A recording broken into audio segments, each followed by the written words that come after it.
Hello again. This is the third video tutorial developed under the Flood-CBA 2 project by the Flood Hazard Research Centre at Middlesex University.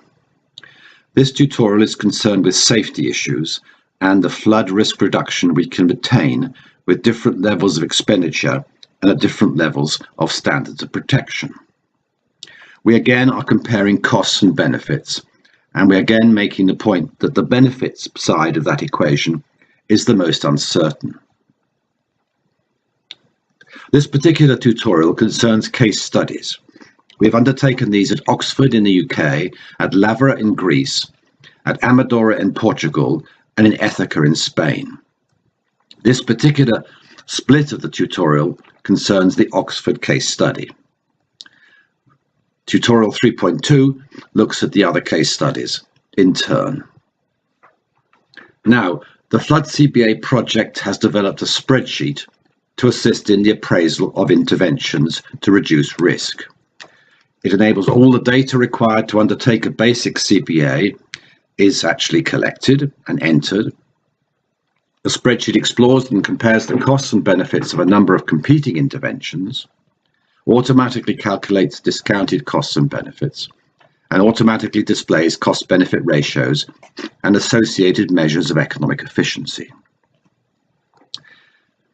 This particular tutorial concerns the Oxford flood alleviation scheme, more detailed version of which is available on the Flood-CBA website. It also is important to say that the situation described here is at about 2016, so not necessarily the final result as far as the Oxford scheme is concerned.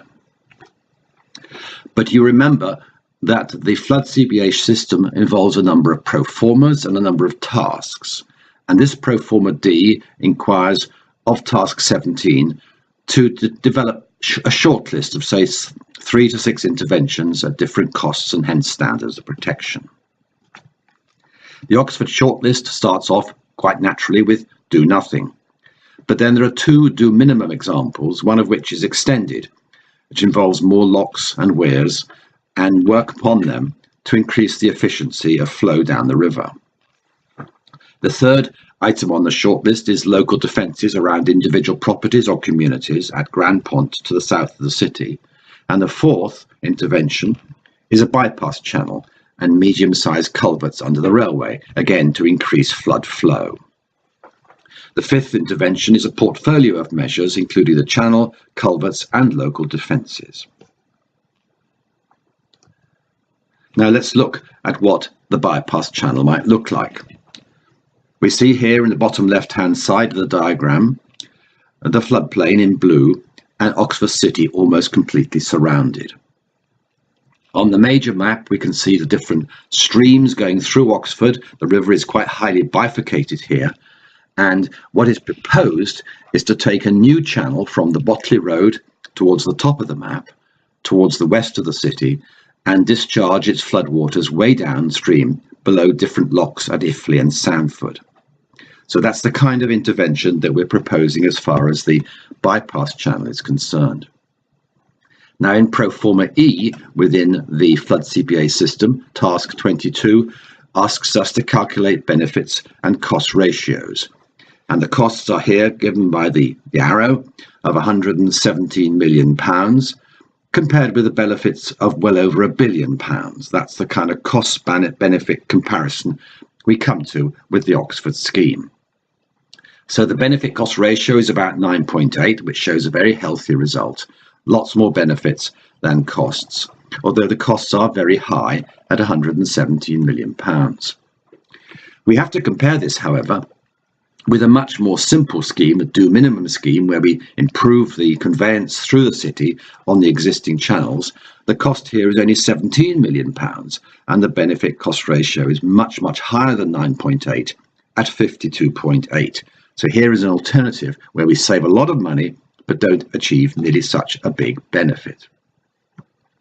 Pro forma E also asked us to calculate benefit minus costs and the incremental benefit cost ratio. And the first incremental benefit cost ratio is that between option 2A and 2B, between the do minimum and the slightly extended form of do minimum. and the benefit cost ratio at the margin, or the incremental benefit cost ratio, is 4.3, a healthy result. When we compare other benefit cost ratios, again at the margin, other incremental benefit cost ratios, we see that between option 3 and option 4 is about 1.9, a less good result, but still the benefit ratio is greater than 1, showing the benefits exceed the costs for that particular upgrading of our option choice. If we move to the final option, option 5, which is the composite portfolio of measures, we see again that the incremental benefit cost ratio is 1.9. So we see costs exceeding benefits over and above option 4, which is a healthy result again. But of course, the issue is one of cost, because whether that is the best solution or the best option or the safest option is a matter of whether we can afford to pay the £120 million or euros, 130 million, which includes at least £95 million extra of cost to get the extra safety of moving from option 2 to option 5. This is the kind of analysis of choices that we're faced with in the Flood-CBA project. So that project and its system uses cost-benefit analysis to maximize outputs compared to inputs, maximizing the efficiency of investment to reduce flood risk, giving the best value for money. And in this respect, we reveal the choices that we have. We have choices between different levels of intervention at different costs, yielding different benefits and different levels of safety. That is the essence of the Flood-CBA project. Thank you very much.